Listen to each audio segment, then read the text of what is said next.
Terima kasih. Itu lagi. Sudah siap ini agak lihat dulu. Punya Pak Dar. Bang HP ini pun Pak Dar piambak. Baik Bapak Ibu, kita mulai lagi nggih. Kegiatan hari ini kita akan belajar tentang AKM yang berkaitan dengan rapor pendidikan Bapak Ibu.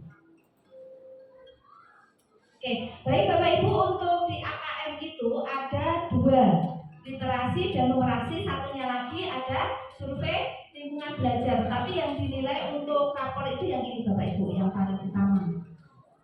Oke, di komponen AKM Bapak Ibu kita yang di literasi itu ada konten, kemudian ada proses kognitif, kemudian ada konteksnya. Dimana kalau konten ini isinya Bapak Ibu menyangkut perihal apa? Di sini ada teks informasi, ada sastra, ada dua dulu. Kalau yang literasi. Kemudian proses kognitifnya ada menemukan informasi, kemudian interpretasi dan integrasi, kemudian ada evaluasi dan refleksinya, Bapak Ibu. Nanti yang terakhir Bapak Ibu, konteksnya ini menyangkut siapa? Ada personal, ada tentang sosial budaya, dan ada saintifik, ilmu pengetahuannya Bapak Ibu. Ini diperhatikan nanti di kuisis muncul Ibu pertanyaannya. Oke. Ya, tenan. Ini yang catat. Oke, yang kedua Bapak Ibu, karena yang pertama tadi literasi, yang kedua ini di numerasi, komponennya sama, ada konten, ada proses kognitifnya, ada konteksnya. Yang membedakan ini Bapak Ibu, kalau di numerasi tadi ada mencari informasi, dan satunya apa Pak Bu? Ingat, yang literasi kontennya apa? Informasi dan teks sastra. Yang membedakan ini, kalau yang di numerasi ada bilangan, ini Bu Mimin yang apa? Ada bilangan, pengukuran geometri, kemudian data ketidakpastian dan aljabar. Tiga ini saja yang jeblok-jeblok Bapak Ibu. Iya Bu, bukan hanya status saja, ada yang tidak pasti. Ini juga ada ketidakpastian juga. Oke, proses kognitifnya ada pemahaman, aplikasi dan penalaran. Pertama ini yang paling rendah pemahaman saja. Kemudian yang kedua mengaplikasikan, yang selanjutnya penalaran Bapak Ibu. Kenapa soal AKM itu terkadang panjang?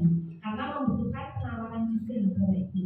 Kemudian di konteksnya itu sama, personel, sosial budaya dan saintifik. Yang membedakan hanya konten dan proses kognitifnya antara yang literasi dan numerasi itu. Sampai sini aman? Aman nggih, lanjut nggih. Oke. Nah, di sini Bapak Ibu, apa sih yang dimaksud konten itu dalam literasi? Kita membahas yang literasi dulu Bapak Ibu. Nah, kalau teks informasi ini yang bertujuan untuk memberikan fakta, data, informasi dalam rangka pengembangan wawasan serta ilmu pengetahuan yang bersifat ilmiah. Ini pencarian informasi atau teks informasi. Yang kedua tadi kontennya yaitu teks berupa sastra. Artinya di sini tujuannya untuk memberikan pengalaman, mendapat hiburan, menikmati cerita dan melakukan perenungan kepada pembaca. Kalau yang ini lebih ke pengetahuan umum, kalau yang sastra ini pengalaman atau sekedar hiburan gitu Bapak Ibu. Nah kalau numerasi ini Bapak Ibu kontennya ada berapa tadi? 4. Yang pertama kita bahas dulu bilangan. Kalau bilangan itu meliputi representasi, sifat urutan, operasi bilangan, beragam jenis bilangan. Ada cacah, bulat, desimal, ada pecahan, desimal juga ya. Kemudian di pengukuran ini dan geometri meliputi mengenal bangun data hingga menggunakan volume bangun pokoknya yang pengukuran dan geometri ini. Ada luas, keliling seperti itu. Oke lanjut. Nah di numerasi yang ketiga tadi data dan ketidakpastian. Artinya ini ada interpretasi serta penyajian data maupun peluang-peluang. Misalnya, kalau peluang itu yang contoh kecilnya apa Bu Mimin? Kalau peluang itu contoh kecilnya yang gimana? Uang dulu aja sih. Oh ya. Koin deh.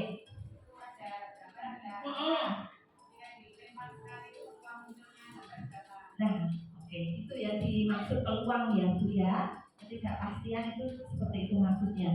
Aljabar yang keempat meliputi persamaan dan pertidaksamaan relasi dan fungsi termasuk pola bilangan serta rasio dan proporsinya. Lanjut, di literasi membaca tadi kan yang kedua tadi ada konteks, yang kedua proses kognitif.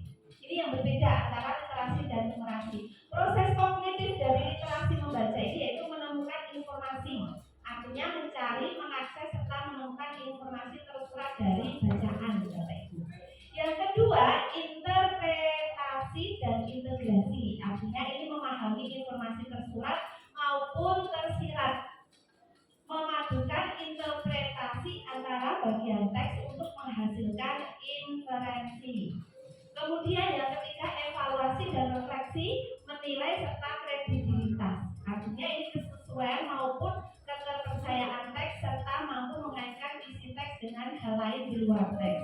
Misalnya seperti ini Bapak Ibu, kita melatih siswa dalam menemukan informasi. Kalau saya memegang ini, menurut Bapak Ibu yang bisa panjenengan sampaikan apa? Ada yang mau menyampaikan?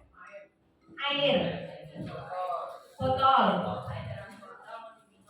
Oke, Bu Fajar, air dalam botol mau diminum. Kalau Bu sama nanti Bu Retno, apa menurut Bu? Air untuk minum. Air untuk minum. Ada lagi yang punya pendapat lain? Kalau disuruh oke Pak, silakan Pak. Air ini harganya 4.000. Ada lagi? Harganya 4.000. Oke, ada yang mau mendeskripsikan lagi?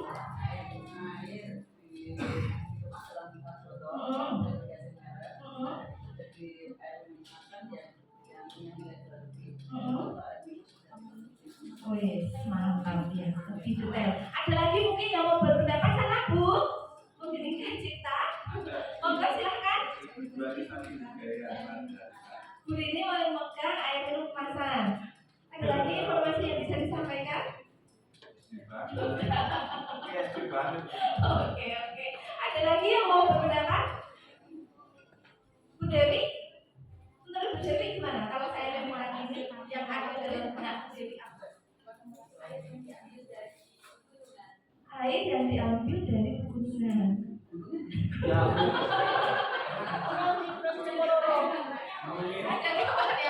Dari kabar ini artinya ambilnya dari pegunungan.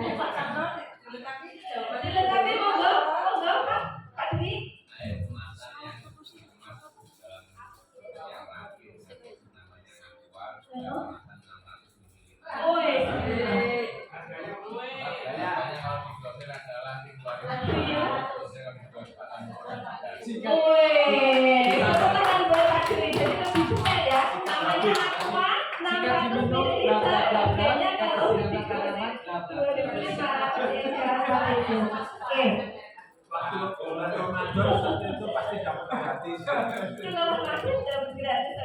Jadi artinya begini Bapak Ibu, ketika kita melihat sesuatu dari indera kita, kemudian dari perasaan kita, kemudian muncul apa yang ingin kita sampaikan.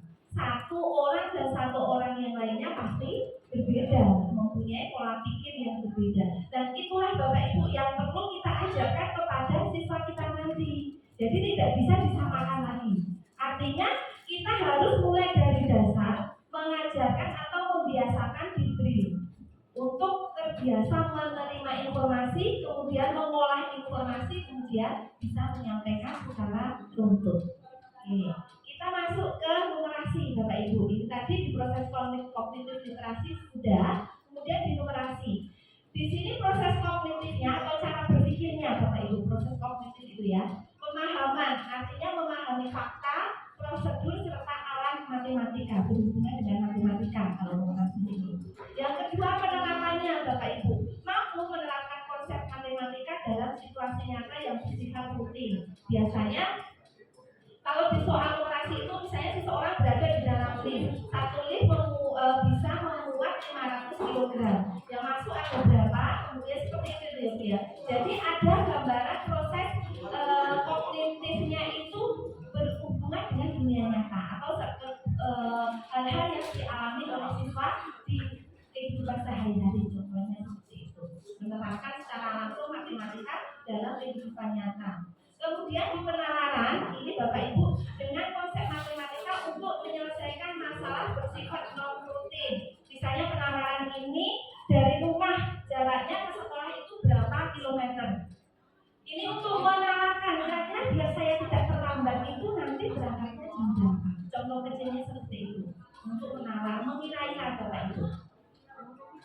Oke, lanjut. Kalau konteksnya Bapak Ibu ini sama ya, konteksnya ada personal, sosial budaya, kemudian saintifik.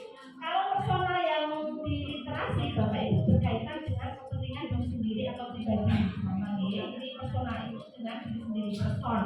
Kemudian sosial budaya ini berhubungan dengan orang lain. Kemudian kalau saintifik ini berkaitan dengan isu, aktivitas serta fakta ilmiah baik yang telah dilakukan maupun futuristik atau yang sudah berlalu. Ya.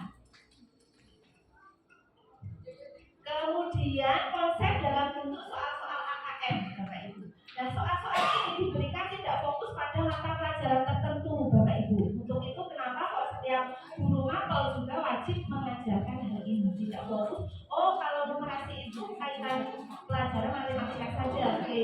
Tidak, semua pelajaran itu berkaitan, bahasa Indonesia, biologi, fisika semua berkaitan. Apalagi di sini tujuan itu akan sangat sudah disampaikan kaitannya itu sangat erat, Bapak Ibu. Kemudian soal-soal itu merangsang kemampuan berpikir kritis dan analitis peserta didik dan mengasah kemampuan membaca atau literasi dan numerasinya. Yang perlu di-highlight ini tidak fokus pada mata pelajaran tertentu, merangsang kemampuan berpikir kritis, analitis peserta didik, kemudian ini terkait dengan membaca atau literasi dan numerasi. Lanjut Bapak Ibu. Nah ini diciri soal kompetensi minimum memiliki stimulus. Stimulus itu apa Bapak Ibu? Rangsangan. Sini kalau Jakarta rangsangan itu stimulus.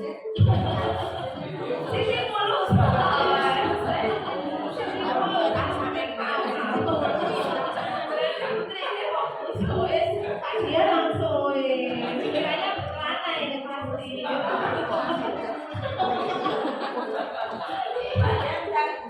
Ya, dari sisi yang oke. Oke. Soal AKM didesain menggunakan stimulus dengan konteks yang beragam, Bapak Ibu. Dengan elaborasi tabel, ilustrasi, grafik tentang jenis stimulus multiple item dengan ilustrasi yang kontekstual dan informatif. Di sini ada yang merangsang ini Bapak Ibu Inggrisnya. Kemudian menarik, inspiratif dan kebaruan. Ada 4 komponen ini stimulusnya atau daya rangsangnya. Edukatif itu memberikan informasi pendidikan, menarik ini biar tidak bosan, inspiratif ini memberikan inspirasi baru, kebaruan ini hal-hal yang update atau baru. Oke, ciri soal kompetensi minimum Bapak Ibu. Bentuk soalnya itu ada 5 ini Bapak Ibu. Ada pilihan ganda kompleks. Pilihan ganda kompleks ini artinya yang kotak-kotak itu Bapak Ibu. Jadi boleh memilih lebih dari 1. Betul. Kemudian menjodohkan, ada isian atau jawaban singkat, kemudian ada esai atau uraian. Ada 5 ini Bapak Ibu yang perlu nanti kita sampaikan ke peserta didik. Oke, siapa sih yang berperan untuk mensupport peserta didik menguasai soal-soal AKM? Pertama tentu saja sebagai stakeholder-nya yaitu kepala sekolahnya yang paling atas Bapak Ibu. Kemudian guru pembina GLS, Gerakan Literasi Sekolah. Kemudian gurunya itu sendiri, tenaga kependidikan itu juga berperan ya, seperti petugas perpustakaan terutama. Kemudian ada staf-staf lainnya ini juga turut berperan. Nah yang ini yang berperan langsung Bapak Ibu untuk eksekusi soalnya yaitu peserta didik. Tidak menutup kemungkinan komite sekolah ini juga turut berperan untuk memberikan support kepada sekolah agar sekolah itu bisa melakukan berbagai hal agar faktor pendidikan itu bisa naik. Nah contoh soal AKM ini Bapak Ibu. Rekor lari Olimpiade Tokyo tahun 2020. Nah tadi disampaikan ya ada tabelnya. Menurut Bapak Ibu nih, manakah berikut yang paling mungkin merupakan waktu lari bagi pemenang medali emas untuk lomba lari wanita 800 meter? Kira-kira yang mana Bu? Cobanya Bu. Coba Bapak Ibu. Datanya itu. Yang satu kira-kira